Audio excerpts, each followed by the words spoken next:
Every day there are issues happening around us that tend to shape the destiny of our culture and our lives. However, I need the price of those issues and their impacts. Join Insight Library on K95.9 FM and even informative and interactive, thought-provoking and stimulating political talk show that digs deep into the social, economic, and developmental issues that will back them for you with accurate, balanced, and credible analysis as well as reports from across the countries. It's the Insight Library with your host, Desmond from Mondays to Fridays, 4 p.m. to 6 p.m. on K95.9 FM. Listening.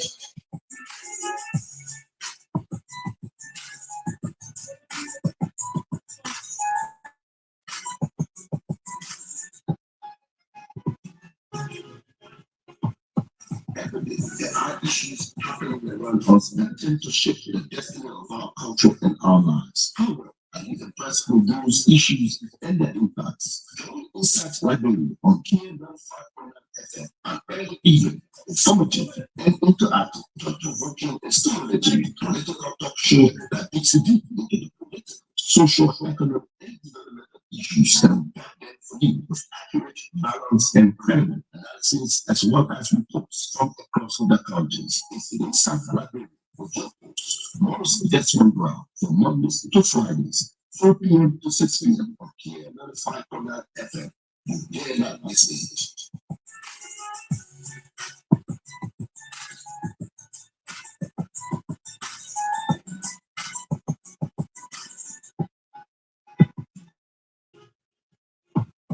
Every day there are issues happening around us that tend to shape the destiny of our culture and our lives. However, I need the price of those issues and their impacts. Join Insight Library on K95.9 FM and even informative and interactive, thought-provoking and stimulating political talk show that digs deep into the political, social, economic, and developmental issues that will back them for you with accurate, balanced, and credible analysis as well as reports from across the countries. It's the Insight Library with your host, Desmond from Mondays to Fridays, 4 p.m. to 6 p.m. on K95.9 FM. You dare not miss it.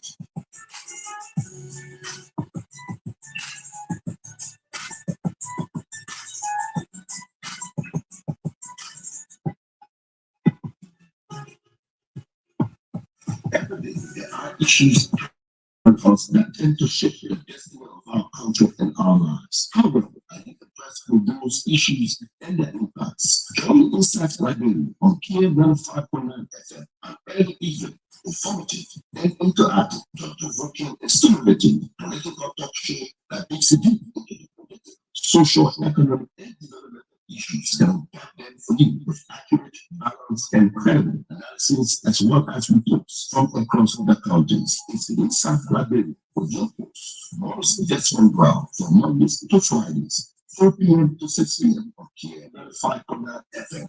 You dare not miss it.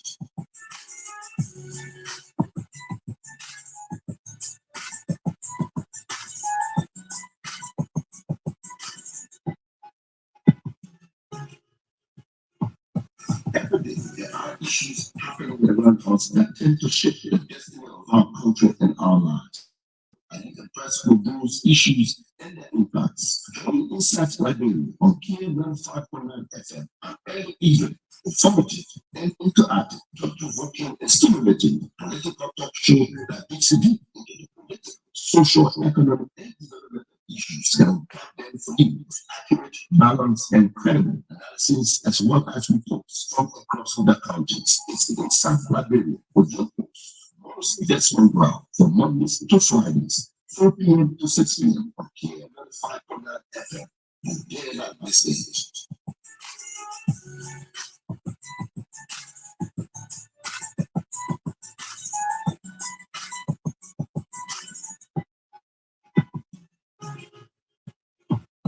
Every day there are issues happening around us that tend to shape the destiny of our culture and our lives. However, I need the price for those issues and their impacts. Join Library on K95.9 FM and even informative and interactive, thought-provoking and stimulating political talk show that digs deep into the political, social, economic, and development issues that will back them for you with accurate, balanced, and credible analysis as well as reports from across the countries. It's in South Liberia with your host, most Desmond from Mondays to Fridays, 4 p.m. to 6 p.m. on KM95.9 FM. Get it out this stage.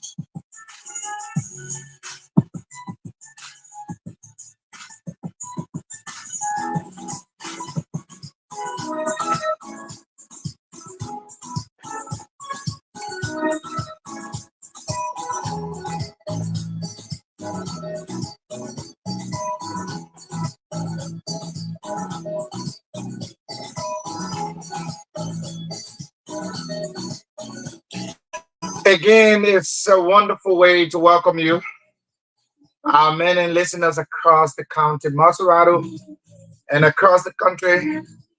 Those of you in Bombing County, welcome. Those of you in Grand Cape Mount. So if you're in all of those counties, or maybe you are in Magibi, getting us live on the FM band 95.9. It's wonderful. It is a great deal to say welcome again to Inside Liberia on Kia Radio 95.9. It's on the Thursday, and of course on the Thursday, it's going to be a lot of talking points, a lot of things to talk about. The country deserves better. And so I am your humble presenter. My name is Desmond Brown. Together we can have ourselves a very great time right here. So you can catch us live on the internet as well. Those of you who want to watch the show live, maybe where you are, you probably don't have the time to listen to the radio, but you can go on the internet. Then you can get us on the internet. Just log in Care Communications Network. Care Communications Network, and we will be very live on your stream.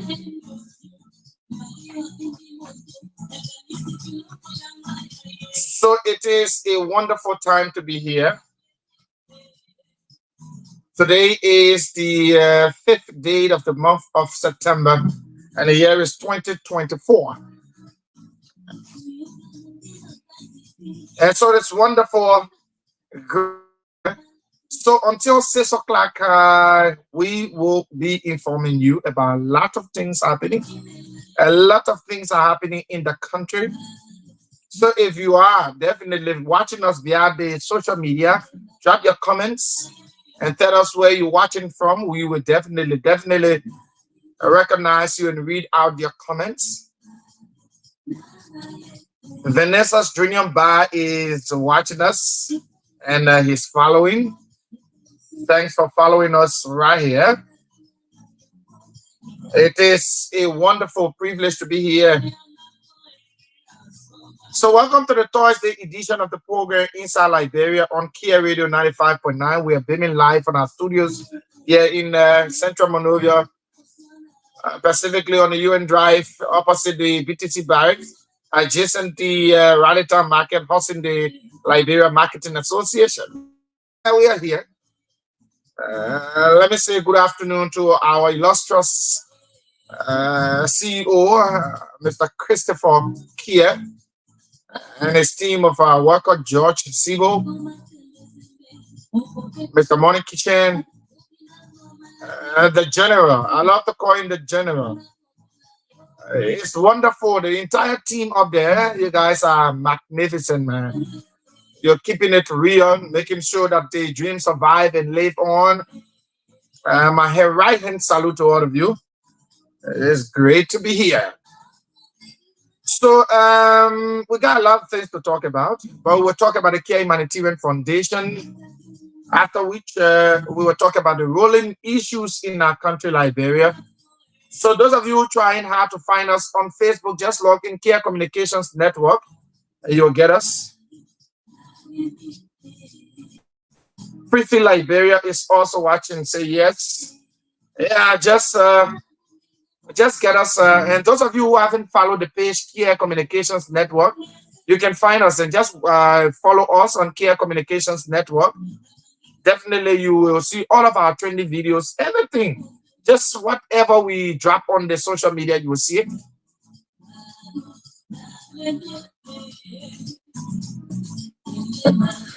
Okay, so we will soon go around the world to take world news, take some of the issues happening around the world, and of course we will do that just in a jiffy, and we'll get you bits and pieces of news from around the world. So leave your comments. So soon we go around the world, we come back, we'll read out your comments. We will recognize some of you. We'll recognize all of you watching social media. Just leave your comments right there. We can assure you that we will recognize your presence on our live feed. So if you haven't followed Care Communications Network, just log in Facebook Care Communications Network and follow our page. And of course, you definitely will not regret it. So yes, we got a lot of things to talk about. A lot of things to talk about. But of course, Josh Gwe is here making sure that the sounds are very perfect. So this is where we go next, folks. Let's go around the world and then we'll come back. We talk Kia Humanitarian Foundation, and then after which we talk all of the rolling issues. You are welcome. Until 6 o'clock, we are here to talk about all of the issues. All of the issues. Yeah, this is where we go next.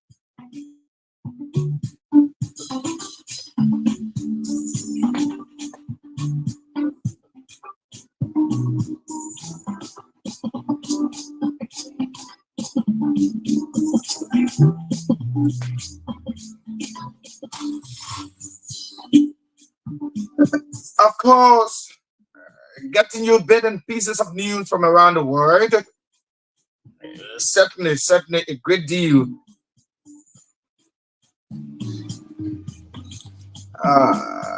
Let's take this. 4 victims of super yacht sinking suffocate in air pocket reports.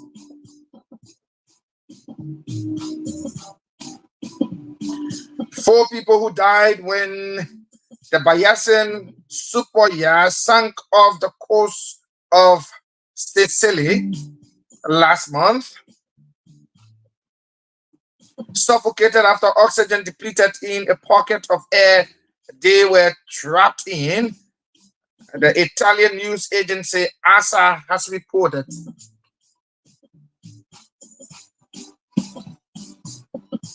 Banking executive Jonathan Bloomer, his wife Judy Bloomer, lawyer Chris Morvillo, and his wife Nida Morvillo were among the 7 people who lost their lives when the vessel went down during a violent storm.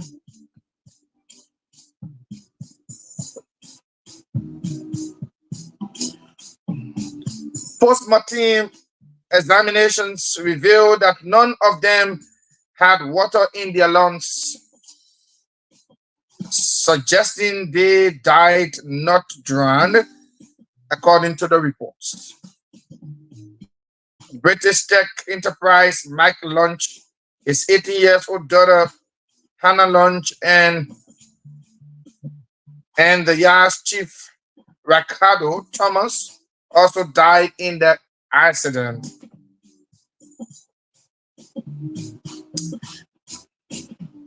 The group was traveling on the yacht following Mr. Lynch's acquittal of fraud charges in the United States earlier this year.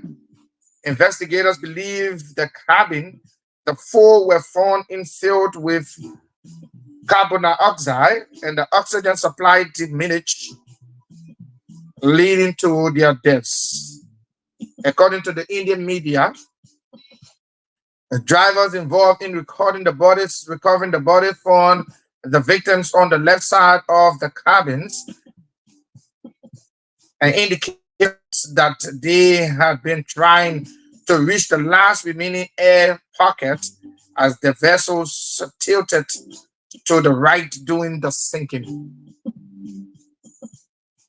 There were also no signs of external injuries on the four victims.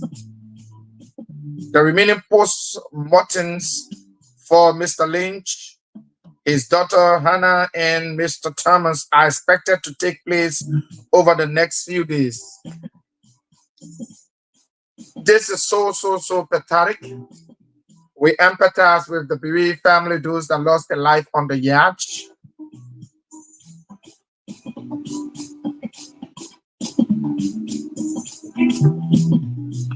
Let's go to Haiti. I'm told Haiti is is going through a state of emergency. That's good, but let's get the news from Haiti. Haiti has spent state of emergency to whole country. The Haitian authorities have expanded a state of emergency to the whole country as the government battles violent gangs that have taken control of large parts of the capital and are attempting to move into other regions. This is so pathetic. The move comes as the U.S. Secretary of State Anthony Blinken prepares to visit the Caribbean nations, where he will meet Prime Minister Gary Colini to discuss forthcoming steps in Haiti's democratic transition. Mr. Colini has been attempting to restore order since the government was formed 3 months ago. Nearly 580,000 people have been internally displaced by conflict, with close to 5 million facing severe hunger, the United States, United Nations has said.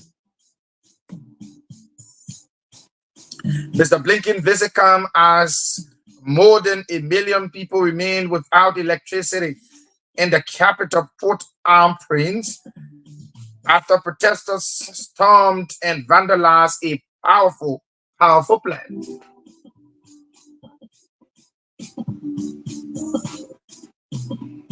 The state electricity company said the incident happened on Monday when a group of people attacked the compound to protest against frequent power cuts in previous days.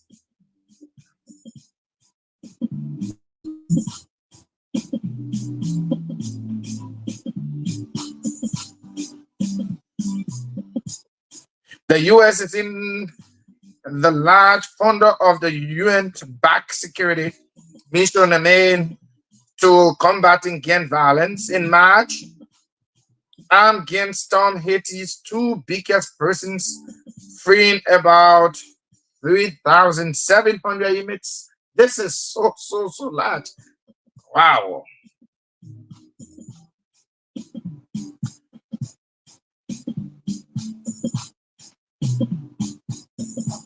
In June and July, a group of 4,000 Kenyan police officers arrived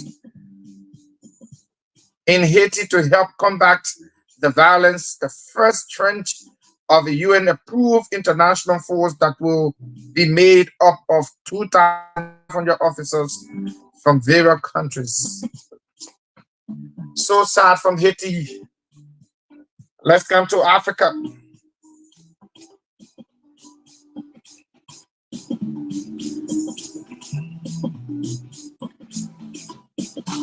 Before coming to Africa, let's take this very important war news from the United States. This has been trending.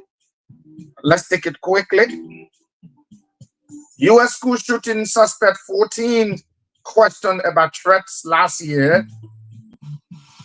A boy accused of killing 4 people at his high school in Georgia was interviewed last year by police about anonymous online threats. The FBI has said Colonel Gray 14, Hot Gray 14 denied to police 2023,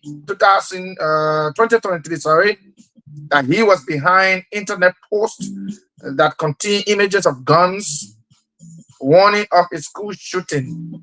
The suspect opened fire on Wednesday at a Paris high school in the city of Wonder, killing 2 teachers and 2 pupils. Investigators say 8 students and 1 teacher were injured. He was arrested on campus and will be prosecuted as an adult. This is so sad for the United States, but these things happen in the United States for Commonwealth.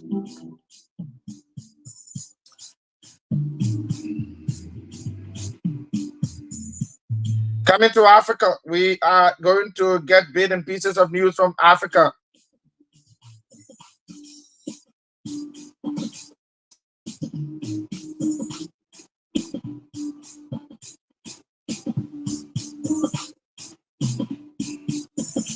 Get bits and pieces of news from Africa, which is by far one of the best we can do because it is our continent. The continent of Africa. We can go there and take bits and pieces of news.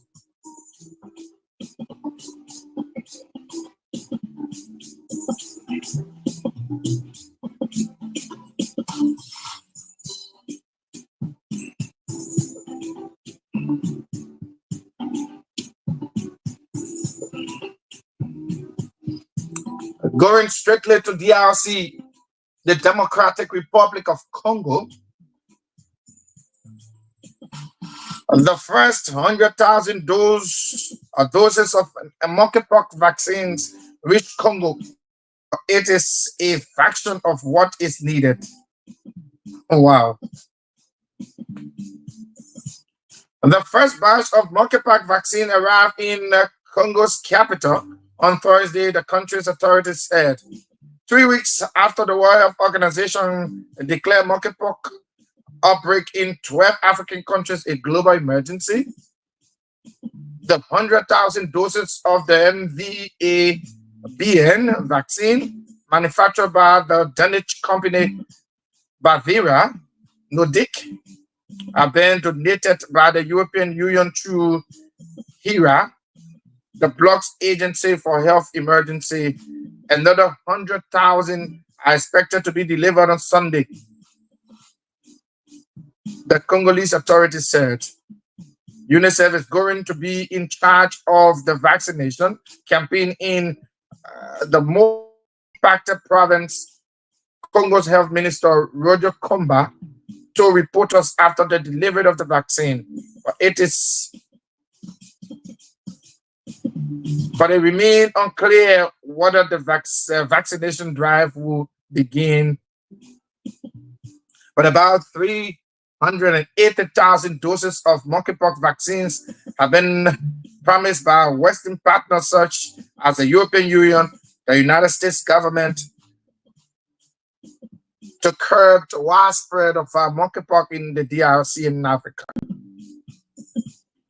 Last week, the organization said there were more than 22,800 monkeypox cases, 622 deaths on the continent, and that the infections has jumped 200% in the last week.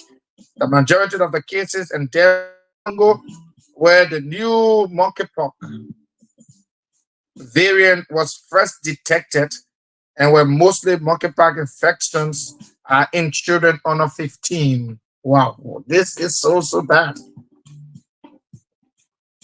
Don't worry, we're coming back home very soon. We'll talk about all of the ruling issues. Let's take one more from Africa. You know, it's our continent now, so we have to do due diligence.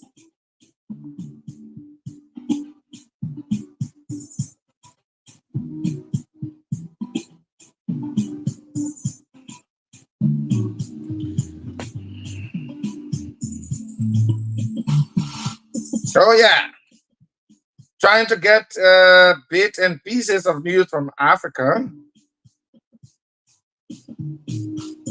Yeah. Okay, so we come back home with Africa, the news that we want, we aren't getting it. And sometimes the internet can be that very, very sluggish. But again, it is good. It's good that we are here. It's good. Welcome. Uh, those of you watching, just leave your comments, your suggestions, those things that you think are necessary, so that we can talk about those issues right here. Um, we also want to introduce to you our very great team in the United States, a very great team, and I emphasize and re-emphasize on the word our great team. That team is led by our illustrious CEO, Mr. Christopher Kier, who is not just an humanitarian, not just a man with a benevolent will, but also a man who feels the pinch of Liberians, who empathizes with Liberians. He empathizes with Liberians because he has lived in Liberia, was born in Liberia, know the life people live in Liberia in terms of destitution. If destitution has been here since then, so you can know that Mr. Christopher Kier went through destitution. He is, of course, not just a man who went through sufferings. I said sufferings. I did not say suffering. He went through sufferings because Liberia is a place where when you grow up and you become an adult, you go to other countries, you feel for the people here, especially when you have good heart. The good people will say "konji kongulo," their eyes, you get hot. So the good people will say "konji kongulo." But again, Mr. Christopher Kier is a very, very, very good man. For the short time I've worked with this man, for the short time I've been with him at this entity, he's a good man. And his plans for Liberia are all just great. When you have somebody thinking about the people of Liberia and thinking that they can benefit through different programs, and that is why the Kia Humanitarian Foundation was funded. This Kia Humanitarian Foundation brings to bear the very good in terms of working. We have the healthcare delivery system. We have the environment that deals with sanitation. We have the educational side. We have just everything inculcated into this one foundation. And what is very amazing is the fact that this man is not just into all of these things, but he's into humanitarian services. As we speak, one of our team members is out there making sure he supervises the work that is ongoing in the 12 farm area. There is a home that is being built, but this foundation is going to be turned over to them. Turn over to the family. Because this man called Christopher Kier is not just a man who was born in Liberia, but he tasted the sufferings that we too are tasting. So he is trying as much as possible through this foundation, the Kia Humanitarian Foundation, to bring in sanity, to bring in humanitarian services to our people. I tell you for free, there will come a time where people who desperately need help will find help. There will come that time. And it won't happen through the Kia Humanitarian Foundation. I can bet my life on this. I can bet my life on this. I know what the plans are. I know what is in the making. I know what is in the pipeline. I know what is in the package for Liberia. I know what Mr. Christopher Kier is packaging. I know the plans he got for this country. I know the plans he got for Liberians. And so he will do what he ought to do. And that's why I always told you this Kia Foundation is going to be in your areas, those areas you think are hard to reach, the people will reach them. They will reach them. And they will touch the lives of people who desperately need humanitarian services. As we speak right now, we are hammering on the students who we can help this year, who Mr. Christopher Kia can help this year to go back to school. You know, we're coming to talk about school issues and school matters. Today, I want to really gauge the views of the ordinary people, you know, and I'll be glad if I can have people calling from the slum communities, the communities where people barely get a meal a day. That's the kind of community I want calling today. But the Care Humanitarian Foundation is out and it's going to be in your community. In fact, to tell you this foundation is not just by the name or for the name's sake. The Care Humanitarian Foundation is the owner of Care Communications Network. So you see the foundation owns the radio station. So, and we are providing services for the Liberian people. And what we can tell you is that the amount other station will be charging, or the amount other station charged in terms of services, we will not be charging that amount. That is why the foundation was meant to provide alternative for the Liberian people. So if you have your business, you want to advertise, don't think about, you know, the prices you get outside there from other people. Come here. That is what Mr. Christopher Kia built this institution for. To help people who, you know, need the help desperately. And so the Care Humanitarian Foundation will do all in its power to reach out to the less fortunate, those of you who are orphans, those of you who need help so desperately. You know, here we are facing a very serious economic crisis in our country. A very serious economic crisis have hit the country. It has hit Liberia. This morning on the radio, but that will be something we'll talk about. But we can say to you, the Care Humanitarian Foundation will try, will do all it can to help some Liberians. That is why those of you in the United States, those of you outside the country, you can get in contact with the team in the United States.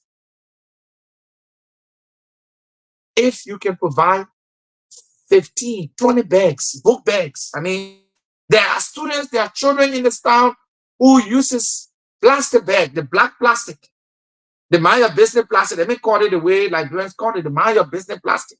And the reason why they call it mind your business is because when you put anything in it, you can easily see through it. It's not transparent. You can see through it. So that mind your business plastic has been used by some children in the country as book bags. It wouldn't cost you anything if you gave your $3, $4 to support a child in Liberia, you know, to help a child. It's not going to be given to people who already got bags. I mean, this is something that you can reach out to the team in the United States, to Mr. Christopher Kia, Mr. Kishen, Mr. Sibo. Those are people you can reach out to. They can definitely, what contribution you made to a student in Liberia, God is going to bless you. God is going to multiply that blessing. There are people here struggling to get their kids in school. It is difficult. And Mr. Christopher Kia is one man. He's building homes for people. I mean, when a major holiday is coming, he buys food, assorted items. He gives them out to people. It is all coming from his pocket. He's not complaining. We're only trying to encourage our people to help. If you can help, find a way to get in contact with the team. I know they wouldn't be happy that I'm doing this, but if you can help a student, you can help a child, you know, who do not have book bags to go to school this year. You can help that child with books. You can help that child with a book bag. You can do whatever you can do in your power.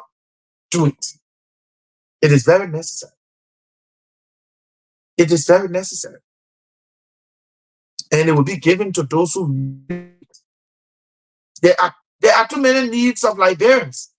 But we think at this crucial stage, a parent will want their child to have the education that they need. Are we able, is the foundation able to sponsor all of the children who are out of school? No. But Mr. Christopher Care is putting some in schools. But Mr. Christopher Care is one man. He cannot do everything. So Mr. Christopher Care will put the children in school, pay their school fee, buy book bag for them, buy bags for them. It's difficult. It's a hard thing, but he's doing it. He's not complaining. But if you are out there in the United States, in the UK, around the world, and you think you can be a blessing to a child, get in contact with the team. And definitely they will appreciate you for the little you can do to help a child in Liberia. They will be grateful that you can help a child in Liberia.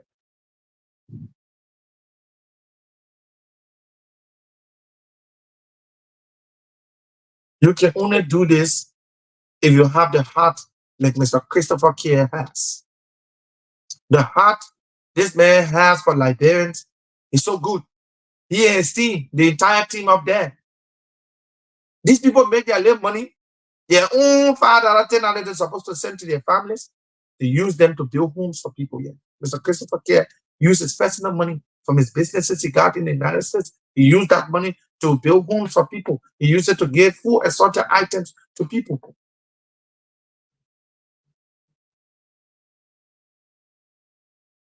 You know, every time we go on our knees, let's pray for Mr. Christopher Care. Let's pray for the Care Humanitarian Foundation. And I think they got a very good plan for Liberia. They got a very good plan for Liberia. And that's why we say continue to follow 95.9, Care Radio 95.9, because one day we could just receive a call or instruction from America and say, this amount of people, that will listen to the radio or that are tuned to the radio must be a blessing. Let them get X, Y, and Z. And before you know it, if you're not listening, you will not benefit. These are things that will come up. And we don't know when it's going to come up, but it's going to come up at any point in time. Mr. Christopher Care is a man who is full of surprises. Sometimes some of the things the man do, it's like he got a driving force. And that's why his wife is also a very supportive person. Very supportive in everything, this man does. The woman is so supportive, Mistress Care. She's so supportive. Man, Jojo, want to say thank you. Thank you, our CEO.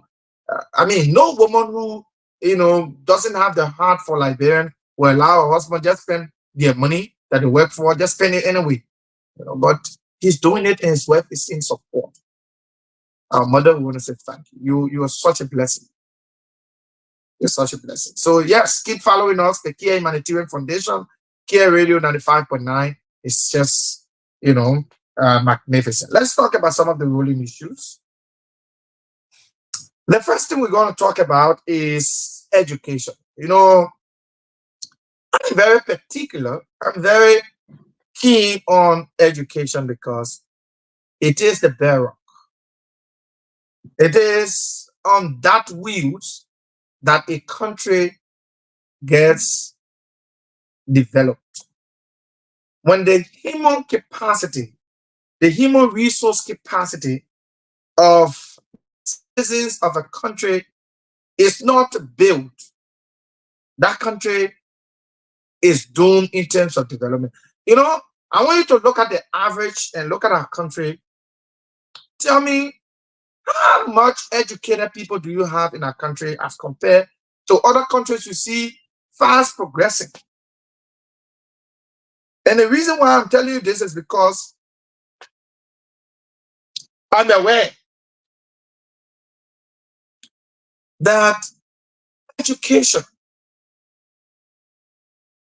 is the key to success. That is what is said, and it is pragmatic though.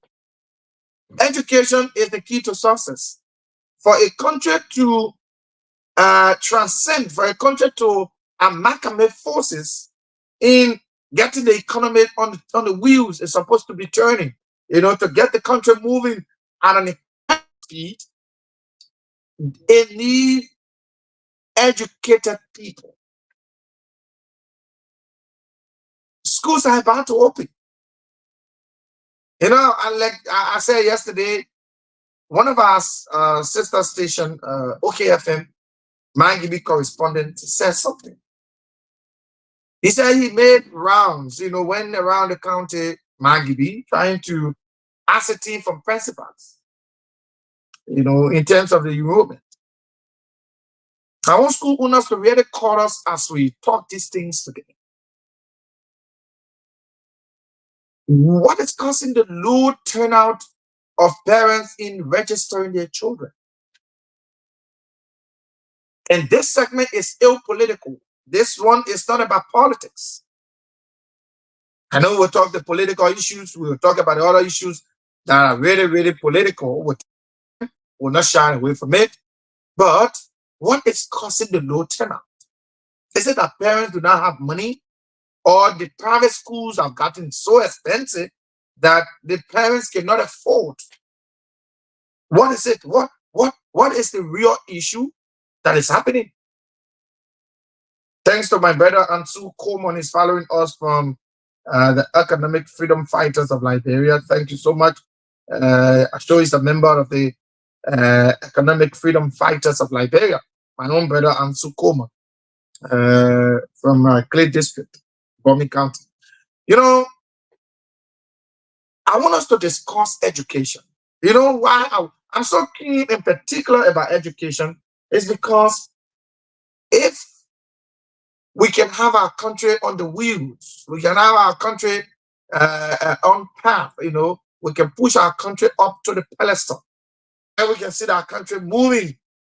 It got to be a country that got education at its first priority. What is causing the low pace, of parents registering their children? The Ministry of Education has announced that it was on the Monday that schools should have resumed for the year 2024-2025. What has happened that most of the schools in the city are not open? Is it that the school fees of private schools are so exorbitant, they have risen so high? Or is it that parents are not getting money to pay their children's school fees? Is it that the economy is so bad that parents are not getting the money they ought to get, to keep their children in school? And this is no politics. The government schools are overwhelmed. The facilities we have at the government schools cannot contain the influx of students that I see every year wanting to attend government schools, because some parents do not have the money for private schools. Some private schools are expensive. Some parents, from the political side, some parents are saying they've been laid off from their jobs. I mean, I always love to talk about education without politics, but it's difficult. Because if a parent is complaining, because I interview some parents, not knowing that I would have said it, but I would not call their names though. But I interview some parents just through conversation, and I'm asking them, what is it? What has happened over the last few months that you can count and say, okay, yeah, I have not registered my children, maybe due to X, Y, and Z. But I'm around business people as well. They are complaining. The economy is bad. That one is for a fact. Because the current acting Minister of Finance was on radio this morning, and he also intimated to the Liberian people that Liberians need to get on their knees and pray for the economy. The economy is in bad shape. The economy is in bad shape, but we'll talk about the other issues. But let's zero on the educational side. We have our educators, those who are into the educational sector. We have them calling.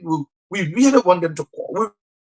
Those that are in the educational arena to call. We want those that have kids in school to call. Tell us, what is the issue? What are the issues that are causing the low pace of registration at various private schools and even government schools? I was talking to a government principal yesterday. We had this friendly conversation. Don't forget that I am also an educator. So I was talking to this principal. He was telling me, even at the government schools, there are low turnout in terms of registration. This is serious. This calls for concern. It calls for a very serious concern. If government schools are even experiencing similar situation of people registering, as cheap as a government school will be, as it is often been seen in our country, and people are still finding it difficult to register their kids, then there is a problem. There is a problem. And the only way we can know that problem is for us to talk about these issues. We got to have the people in the sector, the educational sector. They got to be talking to us. We got to get the parents on the other hand to tell us what are the issues. They said that things have gotten so bad that they can't send their children no longer to private schools, or the private schools are increasing their school fees astronomically that the parents cannot afford to send their kids there. And if that is the issue, that private schools are carrying their school fees up, then it all comes back in the laps of the government. It all comes back in the laps of the government. And the government the biggest excuse the government may have is to say we're not giving subsidy to those schools, and so 100% regulate them. Yeah. But you can still regulate them. There must be a conversation. And that conversation must start out to say, hey, we're going to do an assessment to know what do you have in your school that you're charging what you're charging. There must be a conversation around that. To say, hey, we know we're not giving you subsidy, but we are the regulator. We are the one who regulates the sector. We want to know, what are you offering? If it costs to put a crack team together and get these people on their on wheels to move around to various schools and check, on their campuses, get to know what they're offering. Is it just math, science, English, geography, and the rest of the other subjects that they are increasing their school fees for? Let's look at the infrastructures. What do they have there? Are those infrastructures, commensurating with the charges that they are making? So it's a whole thing, it's a whole ball game. It is something that falls directly in the laps of the government again. So again, we cannot discuss the educational sector leaving out the government. I thought I would have discussed the educational sector, political, but I can't, because the government has to be involved. Because at the end of the day, it is the government that regulates the sector. The government regulates the sector.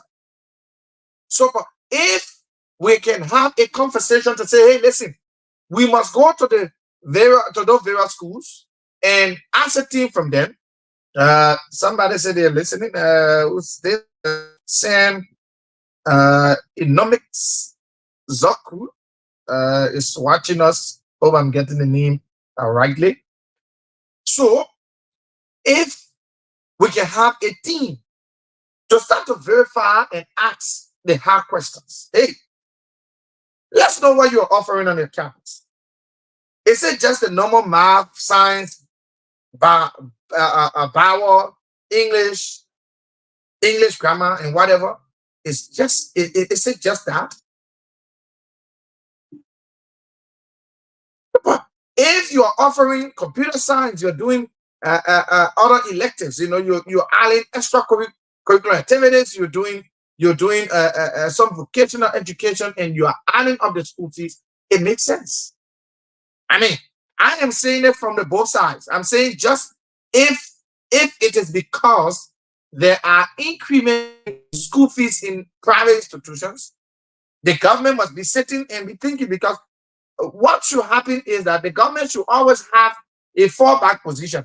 And that fallback position is that the government should sit down and say, listen, we may have a situation where school is about to open, that schools will increase their school fees, private schools will increase their school fees astronomically, but it is difficult for the government school to do so because the government of Liberia got, exclusive right, and they're doing everything they can to have these people, regulated. But for the private schools, it's difficult because the private institutions, they always cry that they don't have subsidies, from government, so and they can do what they can do. But again, they can do what they can do in a country if the government is doing what they're supposed to do. What should the government? The government should have always a fallback position, and the government should be thinking outside the box. The government should be thinking before these people and say, listen, this school year, we're going to assess what you are offering and look at your facility, the school camp. Some of the school campuses, you go there, they're around swamp. They're not habitable. They're not place where students are supposed to even go to attend. But these people are charging. And what the government will do, the government sits back and allow these people to have their will. Because now the government do not have the hand to say, we will improve private schools, government schools beyond private schools. We'll make the government schools so much attractive. We have computers there. We have a good laboratory. We have good science labs. We will make sure that all of the things that are supposed to be in a public school is there, and we're running it. At the end of the day, expand the infrastructure. Private schools will be forced to drop their school fees. Private schools will be forced to drop their fees because they have a competitor. The government is not being a competitor. What the government is doing is that the government is sitting back and allow the private schools to overtake the sector. Even though the government is a regulator, but the government can also provide, it is a mandate that the government provide quality education for its citizens. So the government, he need approval of anybody in this country to improve government schools, make government schools so affordable, and improve it, have the best of teachers, because they have the money. They should have the money. Let's use that word, they should have the money. But again, how will they have the money when 15,000 US dollar goes in the pocket of a single individual? How would they have the money to spend in the agriculture? In the sector. There are two sectors that are so peculiar to me. There are two sectors that are so dear to my heart: the agricultural sector, the educational sector. These two sectors are very, very important to the growth of Liberia. So, how will the educational sector boom when you have 15,000 going in the pocket of a single individual? A single individual pockets 15,000. That is, it's not just exorbitant, but it is so lucrative for a person, one person. And this is so troubling. And so, to zero on the educational area, we want to know from the educators. We want to know from parents. We want to know from guardians. What is the issue? All the schools are complaining. And I want principals to call. Those of you who are principals or you are close to a school, maybe you are a teacher, you are campus where you're supposed to be teaching a year. What is the news you're getting from the school? What are the authorities of that school telling you? Are they telling you the enrollment is okay, or they're complaining that the enrollment is low, and it's on a slow pace? What are they telling you? That's for administrators, teachers, for the parents. It is clear that the enrollment this year is actually slow and is very low. There are a lot of kids that will not go to school this year. That is something I foresee, because if the Ministry of Education says that schools should open on the 2nd, and I'm yet to see, besides the cadet schools and a few other schools, I'm yet to see other private institutions really opening. Because nobody will run a school where you have 25 teachers and you run an enrollment of 100%, and you want to run a school. It's quite It's going to lead you into debts. It's going to lead you into debts. It's going to lead you into debts. So the government must stand her ground to investigate and say, listen, what is causing? Because everybody people complaining, I'll be honest with you, except Liberians don't want to be honest. But everywhere there are complaints that the enrollment is low, people aren't going to register, the school authorities are complaining. And least we forget, there also are, there are also private schools who drop their school fees this year, but state parents cannot meet up with it.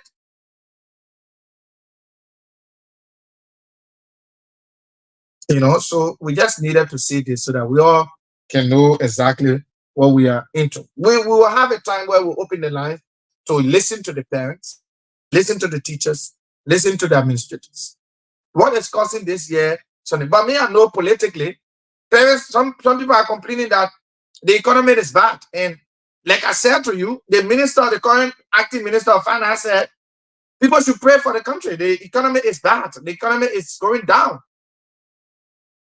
Yeah, so that is it for the educational sector.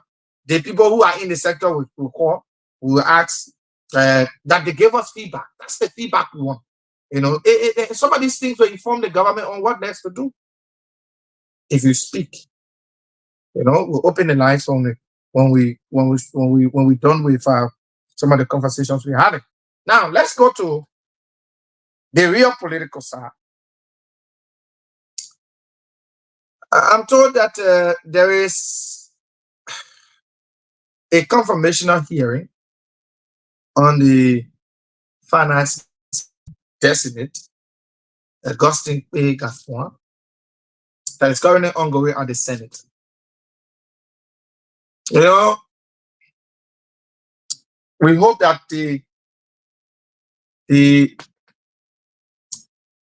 the new minister, because I know he will be confirmed, so that one is just the going of Augustine P. Gaffwan before the Senate is just for courtesy. It is for procedure, just for the procedure to be followed, but he will be confirmed. We are hoping that he comes with new innovation. The country is at the brink of collapse.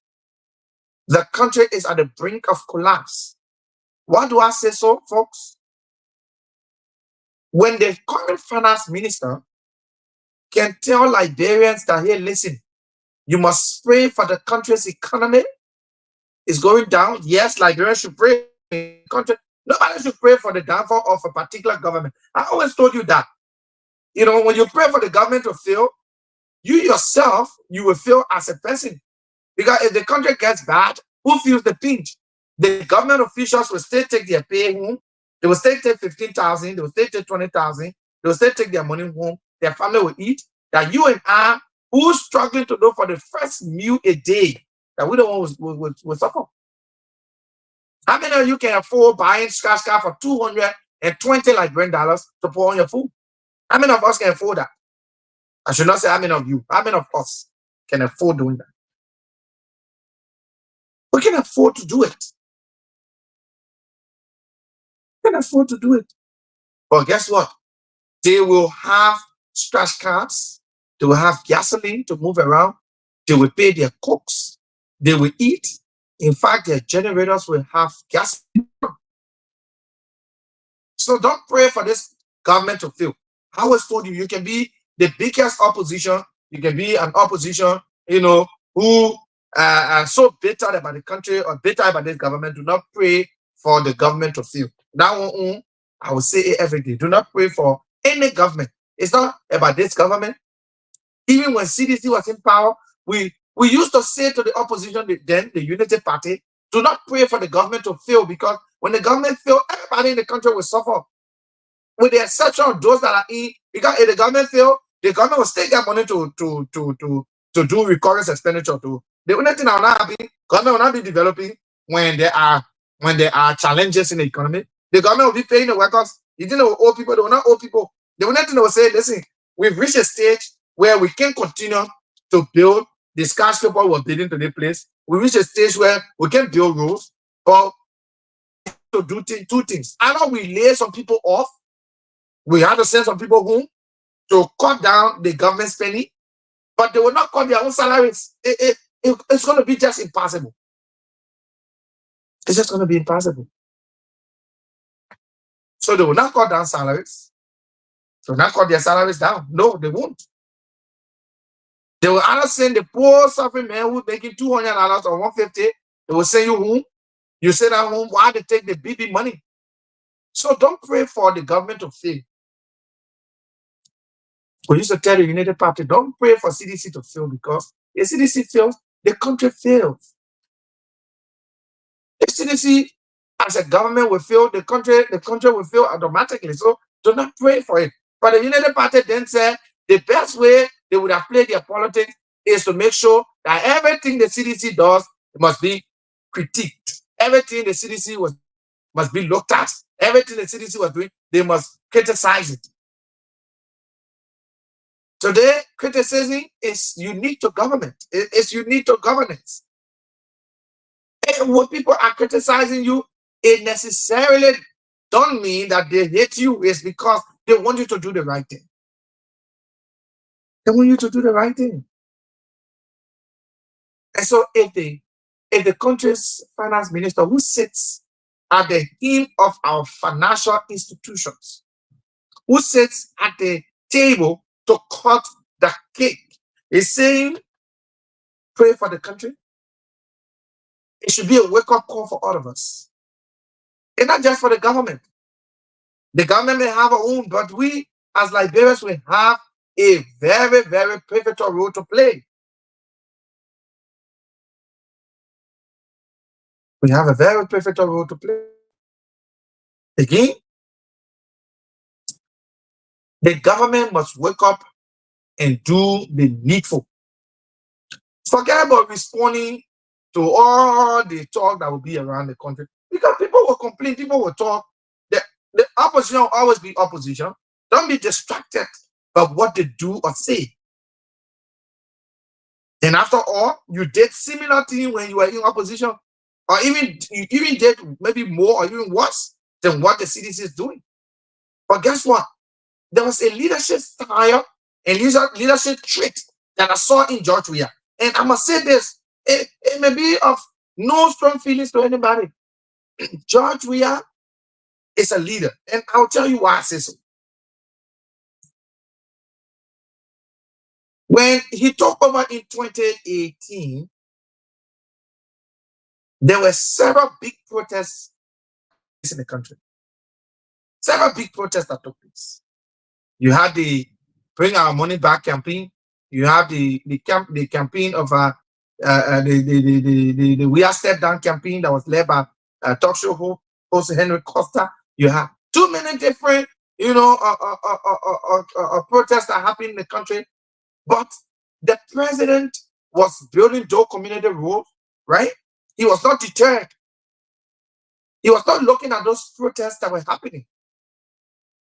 He told the police, listen, you have one thing to do. That thing is to protect the protesters. Protect them. Because I'm bending the road into a community. We're not going to leave the road to respond to any protest just anytime and anytime. No, we will be building the roads. So President Weah was more concerned about what he was doing already and forgetting about it, because President Weah knew, I will keep saying President Weah because former President Weah knew that any attempt to have deviated from his goal of developing what he wanted or building what he wanted to build and running beyond audit reports, don't get me wrong, that auditing was not a good then. It was good. But the CDC, look at the two people campaign. The CDC was mostly campaigning on tangibility. They said they would have built Liberia, changed the look of Liberia if they were given the power. The Liberian people said, okay, we give you the power. Let's see what you do with it. So the CDC was playing according to what they have told the Liberian people. So they started to build roads, started to have their hands, though there were protestations, but they were very firm on building the roads that they were building. I mean, all of you who probably, you could say They were substandard rules. You can call it whatever name, but they were bending rules. You cannot take that from CDC that they were bending rules. So they were bending the rules when the United Party folks were protesting, but the government did not give too much attention to the protestations that were ongoing. What they were more concerned about was to build the roads that they were building. They were saying to themselves, we will build the roads and we will allow the police to handle this. We'll give the police money. And the police were feeding protesters, giving them water, giving them food.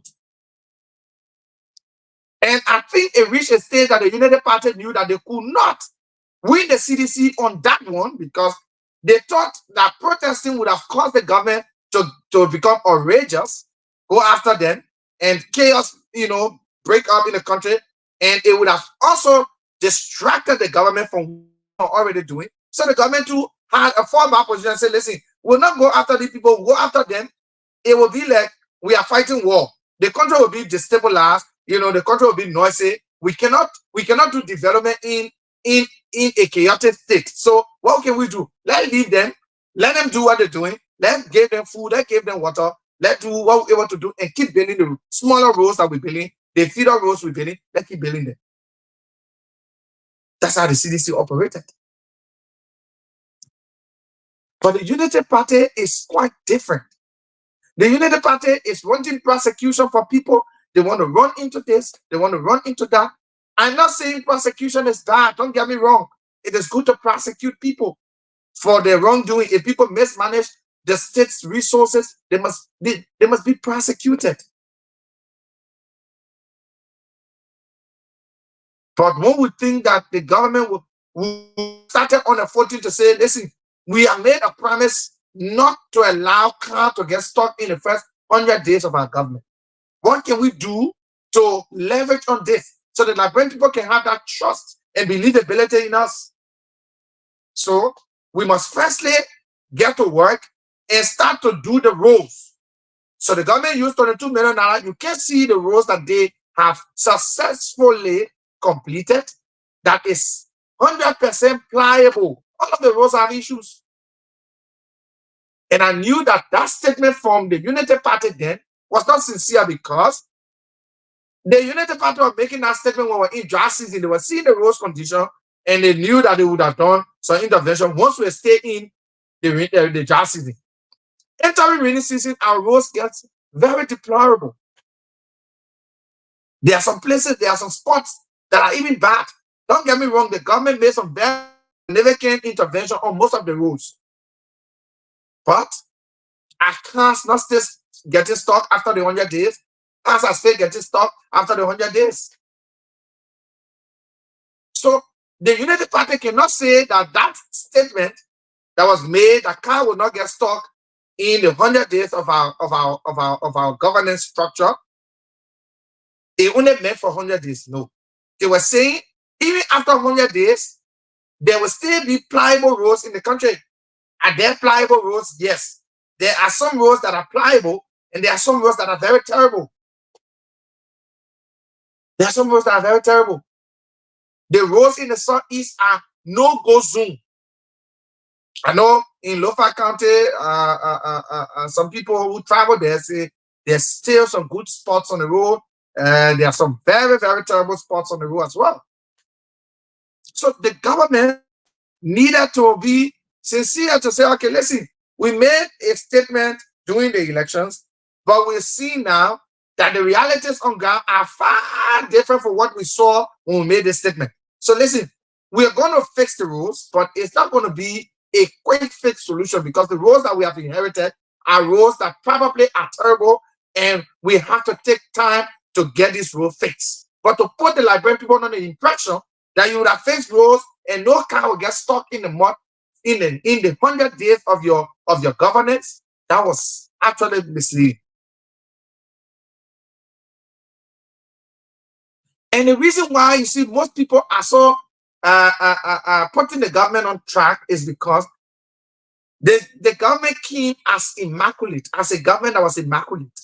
The government came as a government that was a SINT, SARNT, and they had no SIN. They said they were people with high moral integrity, high moral rectitude, and they could just do everything clean and transparent. We have a lot of challenges in our country. Nobody should tell you that CDC solved all the problems in the country. Not true. CDC left some real serious challenges in the country. And they too, they were challenged too. They could not do everything. 6 years was not enough that they could do anything. Let me tell you something today. The person who should have solved our problems in this country, most of our road problems, was not the George Iraq or the George Riyad regime. It was the Ellen Johnson Sirleaf regime, along with Ambassador Joseph Newman Boakai, our current president. They should have solved Liberia's problem, because at that time there were influx of people, companies were here, government was getting money from royalties. What did the government do? The government squandered opportunities, and they did not do what they should have done for the Liberian people. So it was not just I do not expect this government, be honest with you, without fairness, I do not expect this government to settle all the roads problem in our country, because they are not the ones who should do these roads. I still hold the fact that the 12-year regime of Madam Sirleaf should have settled most of our road problems in this country.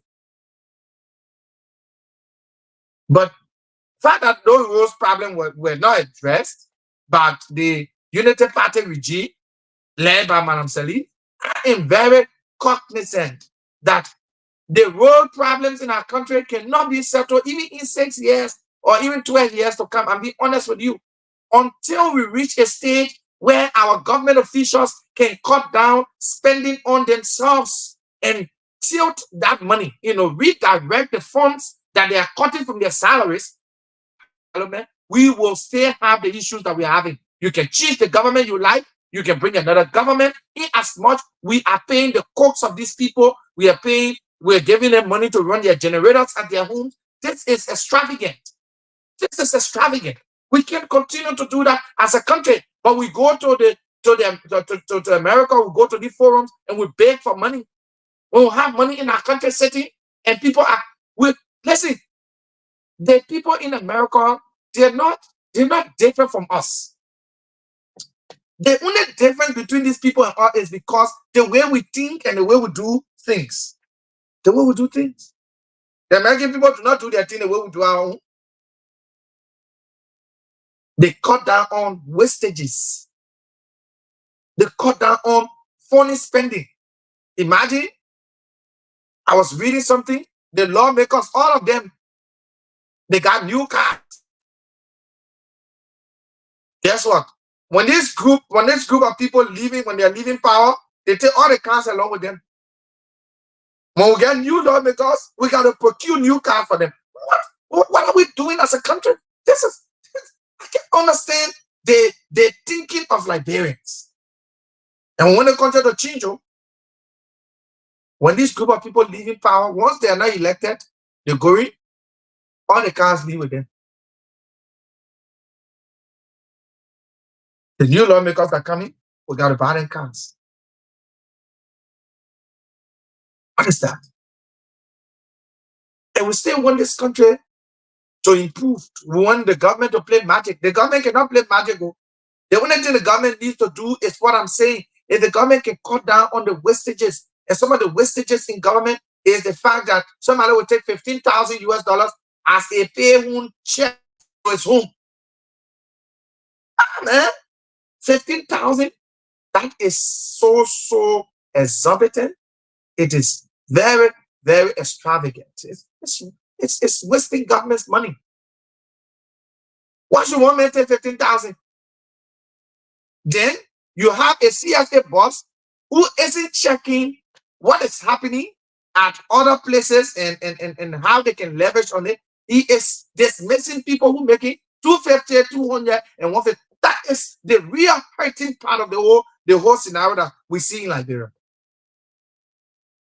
Hey, listen, to accommodate Liberians and make the economy to work, it doesn't take. It's not a magic wand you need. You don't need a magic wand. What you need is innovation. And that innovation is that we have a whole conference and a dialogue and say, listen, we have these people in the lower category making 200, 300. Let's leave them at that point. Listen, Let's have a conversation. All the directors, people are SOEs, state-owned enterprise. We need to say to them, listen, you can make about 5,000. That 10,000, we can redirect it. You can make this amount. We got to cut it down. Do you know how much the person at Road Fund makes?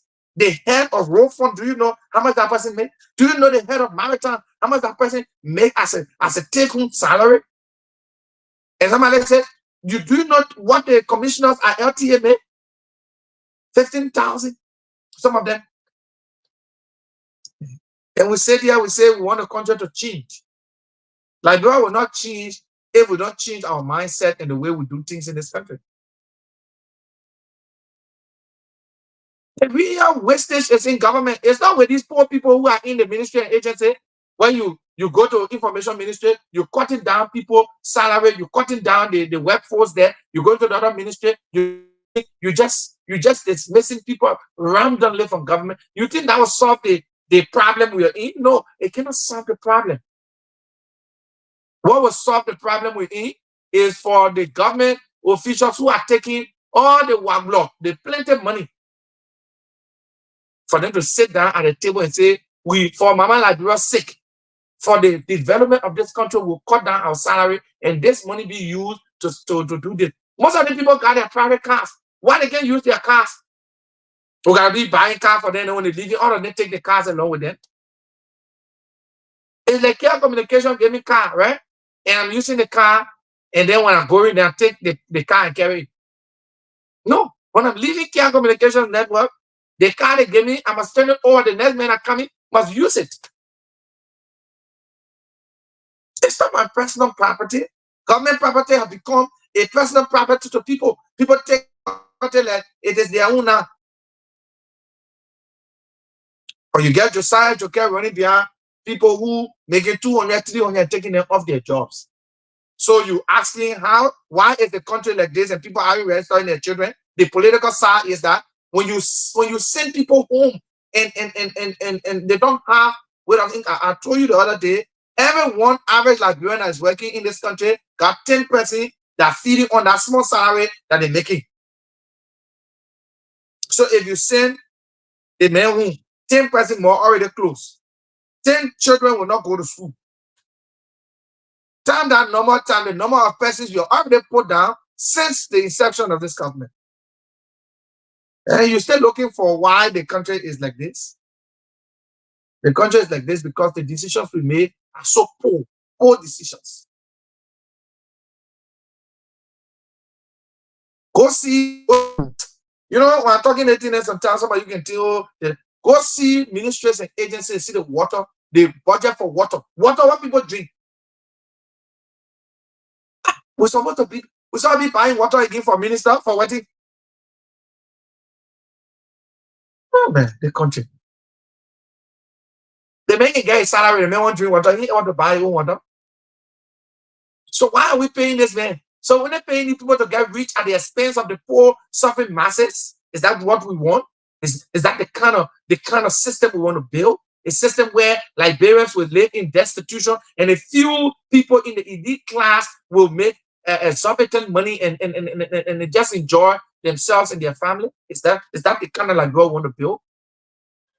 We should be building in Liberia now to say, listen, in the next 5-6 years, an average Liberian must at least be able to earn 500 as the least amount.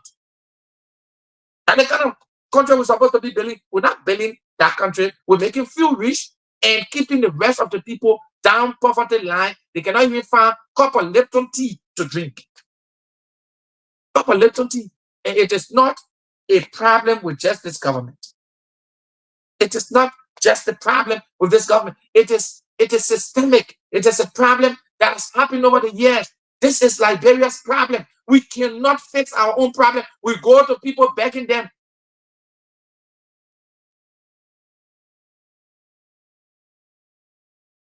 We'll go there begging. Then our government people will leave from here, go to other countries unprepared. We went to Indonesia. We are being prepared at all. We went there. Other countries benefited. We benefit rack. But we took a delegation of 60 persons from here to just be passing around. And you say the other people, the people in opposition will not talk it. Oh no, man. You can't do that to the country. You can do that to the country. And you say the other people in opposition will not talk. Only you should talk. No, no, no, no, no, no. So the government of Indonesia was able, with all that summit and that conversation that they were having in that country, they were able to get 9.1 million in the health sector. Other countries benefiting. Nigeria, Indonesia, other countries benefited. What did our government benefit? Nothing. Because some of them went there unprepared. Unprepared. Listen, if I'm president of Liberia, listen to me. I'm saying it today. If I'm president of Liberia, any trip that will not bring money to the country, I will not embark on that trip. I'm not going there. I will send people there to go, maybe 1 or 2 presidents, so that Liberia can be represented. But you're president and you're going places and it's not yielding food. It's not bringing back anything. Then you stay back on the trade and use government resources to go there. Why are you going for a venture? Is that the essence of using government money for a venture? No. We should not be doing expedition. We be going on trips, just to go and make and come back. Every trip a president makes must bring dividend to his country. If you go on a trip as a president and you carry delegation and you bring in nothing back, trust me, that trip you should not embark on it. If I'm president abroad, that president trip there I will not go. I will not go there. If I know nothing there for Liberia, listen, because knowing the country, knowing the kind of country you have, and the kind of responsibility, started looking up, and Liberians going to get fed up. I'm telling you today, watch my work. Liberians going to get fed up. They expect the government to play magic to have everything done in less than no time, because when you campaign to the people in Tennessee, so some of the pressure that coming back on the United Party government is being brought to bear by themselves, or by their own hands. They told the Liberian people that they would have played the magic to get everything done in the country in the next few months, and everything will be okay. Everything is not okay. I was reading through something and I saw the salary of some people and I just came up. The salary of the MPA boss, you will not believe.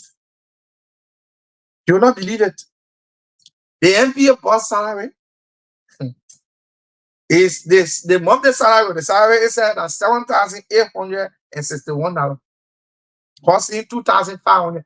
Why are we giving the man money for a horse? Why should we be doing that? Security will pay a security for a security $750. Gasoline, we're getting $2,612. Scratch card, $635 monthly.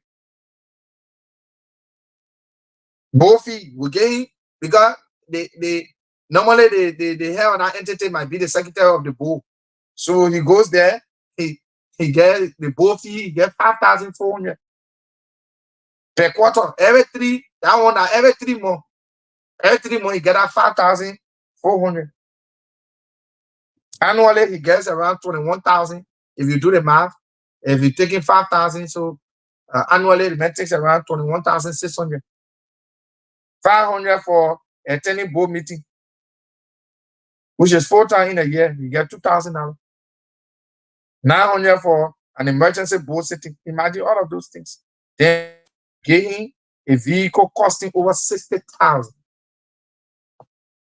We ready in the country? We're not ready. Then when you test the current group of people, they say we made it there. What do you call we made it there? You made it there, so you can't change it. The CDC did it wrong then, and they were paying themselves plenty of money.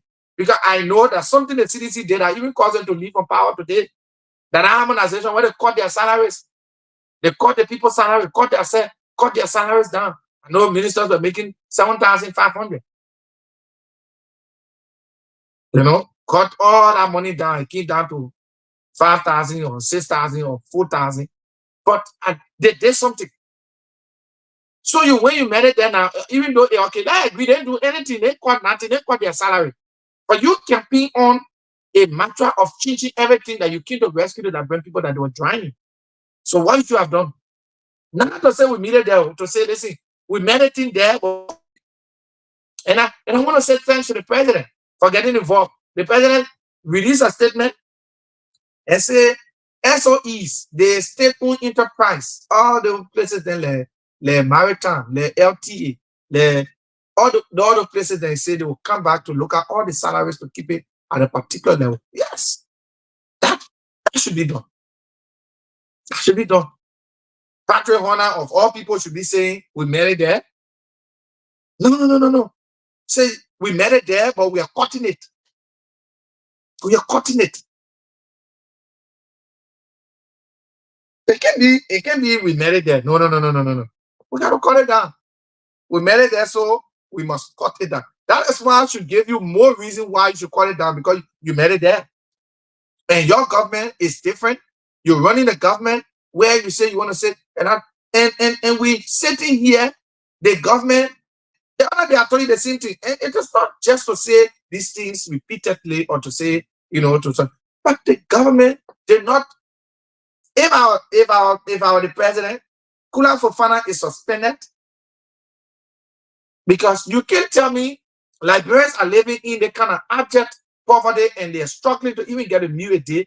Then you're telling me that the Liberian people should go on Facebook Live to see the president eating in Indonesia. Does it make any sense to anybody? No, it doesn't make sense. It doesn't make sense. If I'm the president, Kula is on suspension. Then this trip that is going on, the president, they released a statement from the office of the president to say they were carrying only 3 or 4 persons.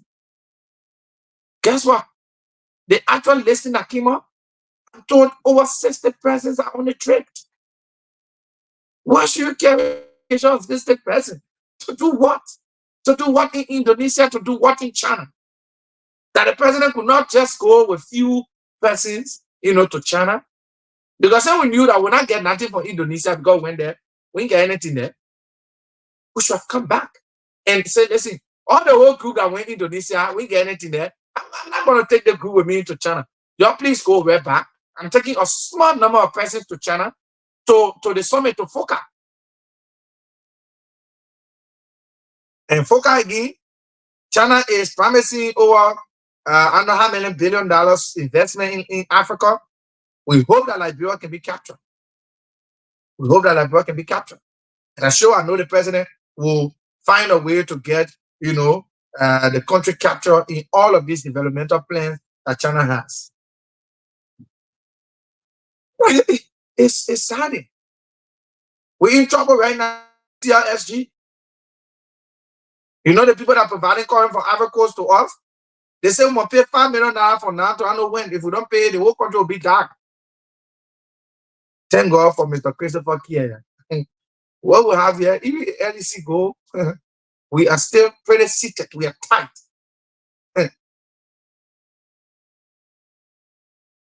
We're pretty seated. So I will read you what the CISG people wrote, and then we can talk more about it. Then we can open the lines. We have a lot. We talk a lot of things, and we're hoping that you can join us. We all can talk about it right here on this radio. Where is that letter from the CISG? Okay, good. And they wrote it, blah blah blah blah blah. All the headings and other thing is there. They said, "Dear sir, we are writing to alert you to the situation of your institution in our books. To date, your outstanding bills amount to US 19,631,647 United States dollars. 19,691,647 dollars USD from June 2024. Broken down as follows. They get all the different reasons why they're building us. This level of unpaid bill represents an unsustainable burden for the Ivorian electricity sector, which is currently experiencing financial difficulties by the increase in electricity generation costs.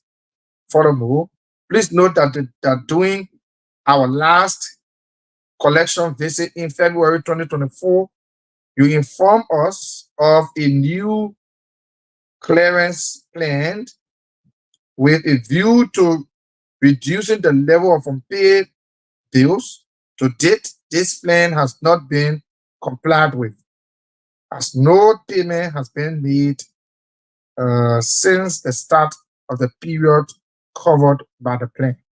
Therefore, please note that in the absence of a response from you within 15 days regarding the above mentioned situation, we shall have no other choice than to implement the provision of Article 4 and 21.3 of the Power Sales Agreement, relating respectively to the suspension of supply, power supply and termination in the event of default by the purchaser.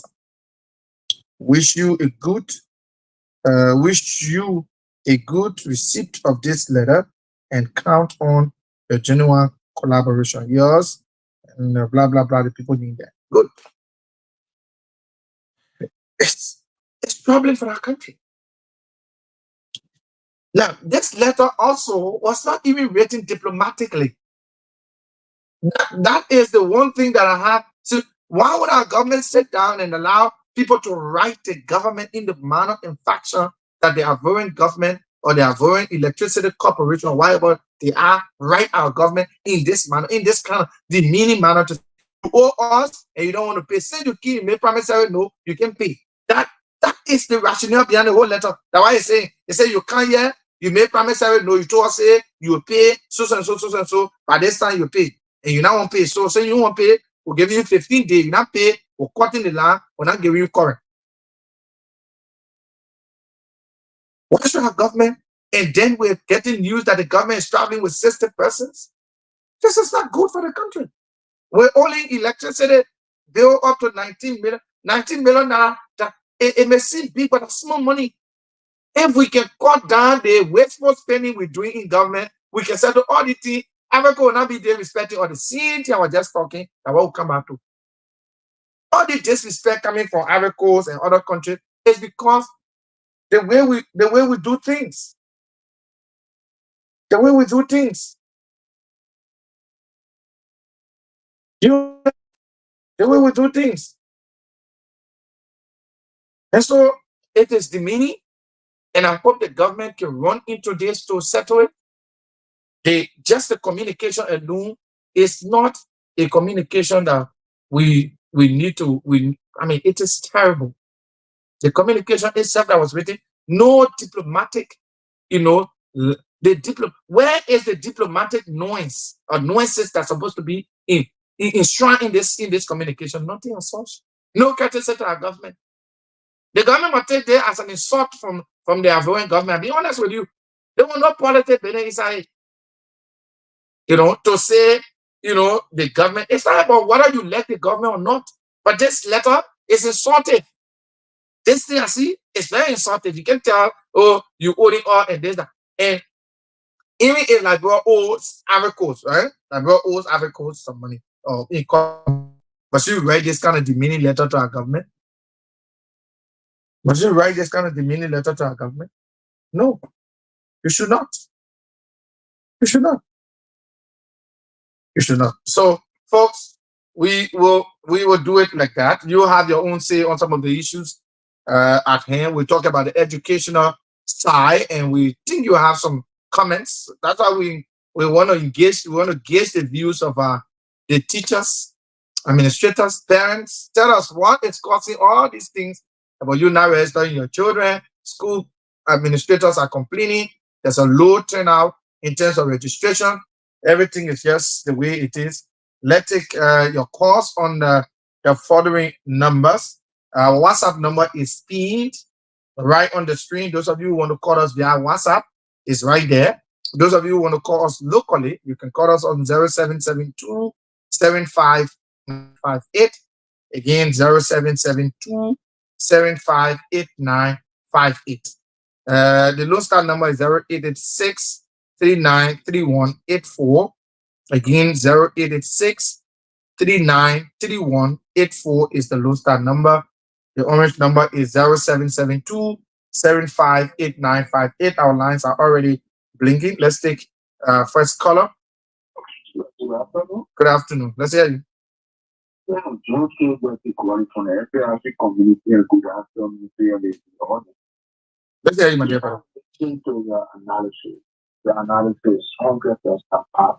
Is that love to see or political commentators or authorities to proceed? Yes, the people of the serious current government we have. Is that bad? No doubt what America or government things that to special to see. Like you said, the failure of the young one, not the failure of the person we are really tired of people of this nation. But they didn't look at that direction. Because God was so beautiful. No protest after, and that person we are shows leadership. The policy reason of that, the policy reason for speaking, the policy reason for fish. But here they are now. All those things said, those wrongs yesterday are right today. Like you mentioned the name of FG, Parker one for FG. You posted this is September 2019. That indeed, you only love using the word. Look at 15,000 plus. The year my trying to teach it's 15,000. We are collecting FG. But it is not a good we the body we the people living their petition. We are here to learn. We will see all over all South Africa. Before those two, like I said about the African something we are worshiping faith in many directions. I'm not going to say that and support for the you know, seeing the wars are on the political party in Nigeria, we have lost my common sense. Of course.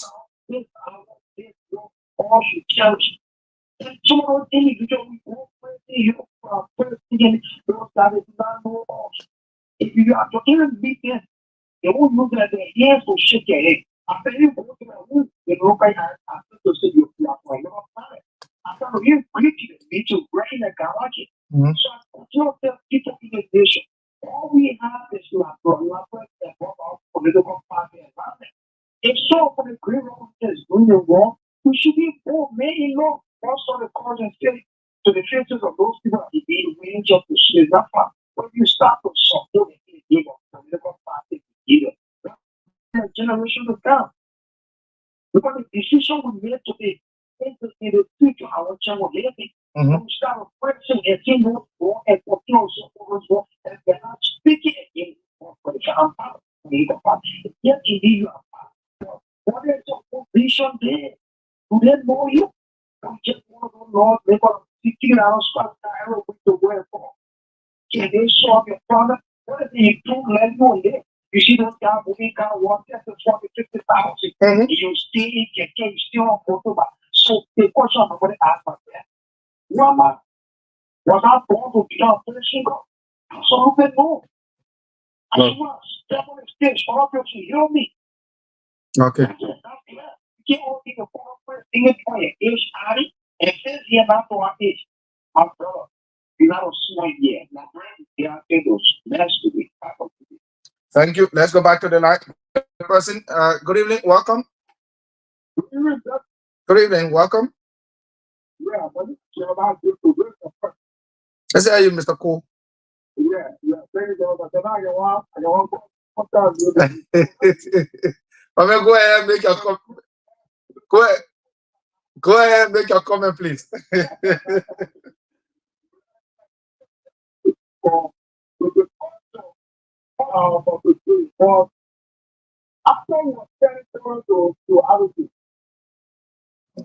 Okay, now another conversation there. Yeah, I know. So these are there was two of them that is for 7 people who sit on the street on the block. That's the thing is gold. And only what happened all of us Mhm.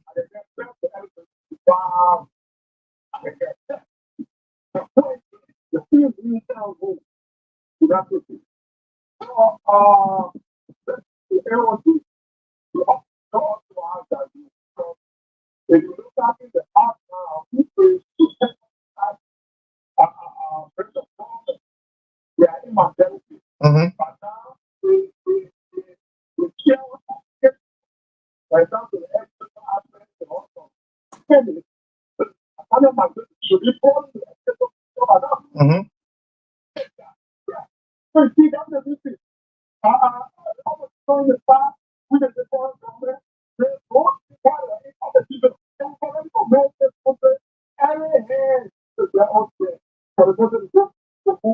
Mhm.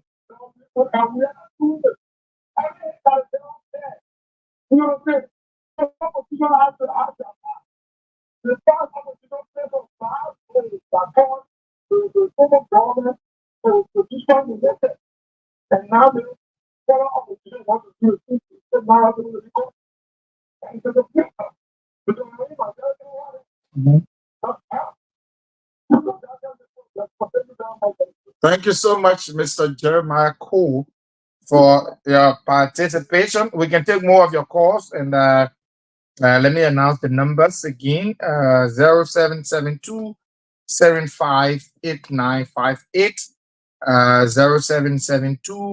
0772 is the orange number. The Lone Star number is 0886 again, 0886 is the number, the Lone Star number. And you can just dial numbers. You will be uh, right here with us, and we can talk all of the issues that really do matter to our country, Liberia. You know, nobody should tell you that Liberia is going to get better overnight. It's going to be a collective effort of all of us. You can be part of the opposition, ruling position, whatever position. All hands, like my brother Jeremiah Cole said, all hands must be on deck. It doesn't negate the fact that we can work for our country with our diversities. We can be part of an entrenched political arrangement, but yet still we can keep Liberia as a common denominator. Let's take more of your calls: 0772 I want to know from administrators, parents, what is causing the low turnout at the schools in terms of registration? What is the problem? The schools have increased the school fees that you can pay, or the economic is very high. What are the issues? We can talk about that as well, because it was of our first talking point. We dealt with that first before transitioning to the hardcore politics. So the numbers are already here. We can make use of them: 0772 758958, 0772 758958, or 0886 393184. 0886 are the numbers you can call to be a part of the program. Inside Liberia on Kia Radio 95.9. We're right here opposite the BTC Barrick, adjacent the Raditown Market. We are right here on the UN Drive. So, you want to do business with us, you are wholeheartedly welcome. We are open, our arms are open, and our rates are very cheap, very, very, very cheap. We don't charge like others charge, because this station is owned and operated by a foundation, and a humanitarian foundation for that matter. So you can be afraid to come and do business, because it will not be the normal price you get out there from other radio stations. Yeah, it's cheaper. You can come and do business. 0772 is the number you can call to be a part of the program. Let's go back to the line. Take this person. Good evening. Good evening. How you doing, sir? Well, thanks for asking. Let's hear you. Yeah, I'm Mr. Brown calling from Comotown District. Let's hear you, Mr. Brown. Yeah, actually, I have questions concerning the energy power stuff that the President Jeremiah wants for ESP. Mhm. The one part of it going that they will be holding to go foreign issue. Well, thank you. I don't really know what he went for, but let me address the question quickly. But I don't know whether it is the same CSG that he went for in China or wherever he went. But I know that we had this partnership, and it was the former government that was in that arrangement with Ivory Coast, where it's not just Ivory Coast, it's Guinea, Ivory Coast, and Sierra Leone. So, and all of these countries had this one line, current exchange. You have current, you give it. Once you generate more, your friend pay, just like that. So it's been like that. So we're holding them, and the government went there to talk to them, say, "Hey, listen, we will pay you, or we will pay you like this." So the government made almost like common English. The government made promissory note. Since that time, the government pay nothing towards what they have promised to pay initially. So the people wrote a letter now, they remind to say, listen, you came here, you made promissory note, you have not lived up to that promise, the time and passed. We'll give you additional 15 days to settle some of the money. If you can settle it, we'll cut you out of the line and you will not get current until you can settle us. So you see it? That is it. Simple as simple can be. That is what we're going through right now. But should this be an issue where people who are in opposition or people who are in government should be happy or sad? No. The people who will go out of electricity if the line is cut, they are not foreigners. They are Liberians. So when the line is cut, they will sleep in darkness. They will sleep in heat. Are they not Liberians? They are Liberians. So we should not be fighting and killing ourselves for the things we know that our country should be far. I mean, the current issue we should be, we get one electricity system. We use 300 million or 600 million or whatever to renovate hydro, to recondition hydro, when other countries are using 300, 500 million to build a hydro that they are using, a dime that they are using. I mean, the country, I know. Sometimes I can ask myself, whether how uno going forward years for, we can only be coming behind, or what, I really know. I don't know. Instead of the country progressing, the country keeps retrogressing. We're the oldest country, the oldest independent country in Africa. In fact, West Africa, on pass, no country here older than all. In fact, we're older than some European country than all. Yeah, but here we are. We're begging for current, we're begging for electricity. Our government officials are working home with 15,000 US dollars. They were begging for electricity. This is ironical. This is irony. It's ironical. We're begging for what the electricity, but one person takes home 15,000 to 1,000 US dollars. And we are begging for current. People disgracing or Ivory Coast got to disgrace our letter and tell us, say, you're holding on. You got to pay. You ain't pay. You have made a promise, you know, you ain't want to pay. We'll call you off. Ah, we saw reach that stage, Liberia. We're not supposed to reach there. We're not supposed to be there. But again, that's how it is. Let's take more of your calls. 0772 0772 or 0886 the numbers, the two numbers activated for you. We also want to ascertain from you. There is this report of low registration at various schools. What is responsible? Let's go back to the line. Take this person. Good evening. Yeah, good evening. Yeah, point. Let's hear you, my brother. My brother, you are very off. Feel that your problem is less. You know that your problem is our parents. And those that are fighting government, we are the best thing for the country.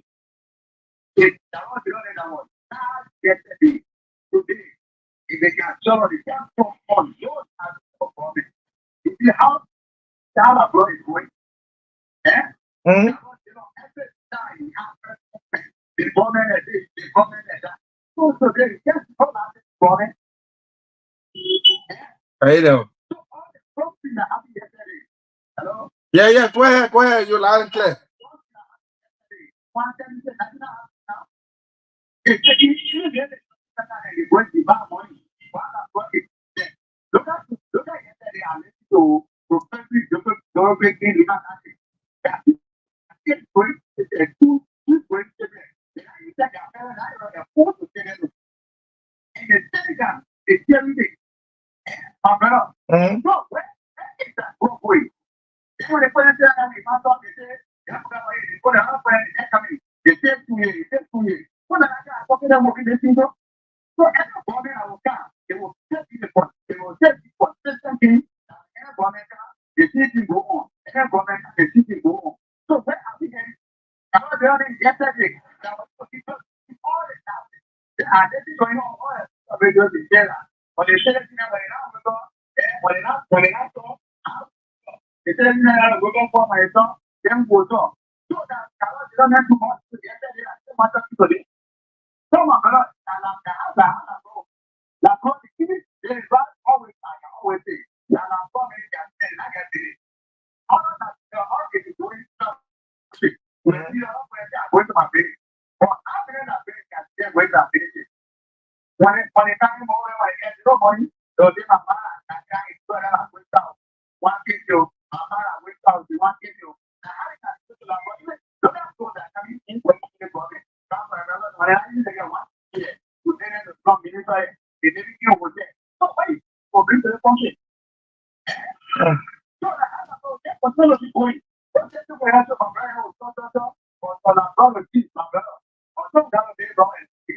Thank you. Okay. Thank you so much for your participation. That is it. You have the opportunity to do the same. Call us up and let's talk about it right on this platform. And it's Inside Liberia on Kia Radio 95.9 right here. Let's take more of your calls 0772 758958. The numbers you can call 0886 393184. The numbers you can call to be a part of the program Inside Liberia on Kia Radio 95.9. We also want to know from parents what is the cost for the low pays of your registration for your children. Is it that the private schools have over the charge to you, or what? What is it? Or the economy is bad? What are the issues? We will need to know. So 0772 758958, 0886 393184 are the numbers you can call to be a part of the program. We will soon go home. It's almost into our time, but we can take 1 or 2 more of your calls, show it, and then we can go 088 0886 393184 or 0772 758958 are the numbers you can call to be a part of the program. Let's take this person right here. Good evening. Good evening. Good evening. Well, thanks for asking. Yeah. First of all, for the second time, we did better. You know, the something of discussion is very interesting. But you see, what we face to like is we like we are our own problem. What I'm trying to say, we got people in power, feeding for all, instead of going to spend all independent. In a sense that we try to do comparison of previous government without five government. And these things are not correct. It's not correct at all. If the farm government made an error and then current government see that error, they must correct the error. But what in the sense when you try to talk, they will tell you to hold and your time too, your time, and other people's time, it's a no hard time or something. We are the full problem. People are the full problem. So the confusion with the book I had to make sense out of all. Okay. Yeah. Like I said last time to the other guy, you know what I'm saying? Or like the full power, elections, you know, other candidates who lost the election, sit down on table and down more. Because the people lost the election, majority of them will have contact with the people just in power. So they just sit down and have PC or contact with the people, they get the national computer will look at it and see how they can support the people. So when it is time to take power and you're not able to call or who lost the election to sit down and have you have to move the control power. The control is just your head. Okay. Thank you so much. And folks, this is how we go home on today's edition of the program. George, if you're here, you need to come quickly. Listen, this person is on my back. Let's take them quickly. What? Yeah, just walk away from the monitor. You're our last caller, please. Yeah, I'm okay. Walk away from the monitor. You're our last caller, please. Mr. Warner, yo. Let's say, Mr. Warner. Okay, welcome. You know what I'm following the name, John? No. We have to love one another. Okay.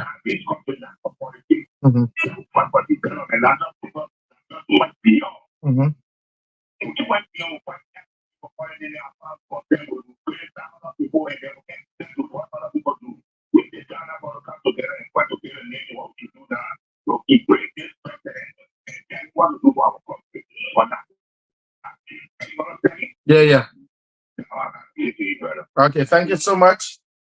Thank you so much for being a part. And folks, tomorrow is another day. Join us tomorrow 4 o'clock for the program inside Liberia. Better still, you can join Mr. Israel Bow. We are seeing tomorrow morning at 8 o'clock for the program. Special talk for special people. Then in the afternoon 4 o'clock, I'll be here, and we'll do inside Liberia. So thanks to all of our callers. Thanks to our listeners, those of you who have listened far beyond our scope. Thanks to our callers and all of you. You made this edition a success. Thanks to George Quirk, who has been here making sure that we are live on your screen. We are very crystal clear today. I think we were on top and we were okay. We just want to say thanks to every one of you. My name is Maurice Desmond Brown. Of course, I'm taking this break, and I'll be back on tomorrow. Until then, I love you. Keep listening to 95.9. We are the newest sensation. And of course, we bring you programs of information, education, as well as entertainment. Until then, I love you. Keep the peace of Liberia. Bye-bye.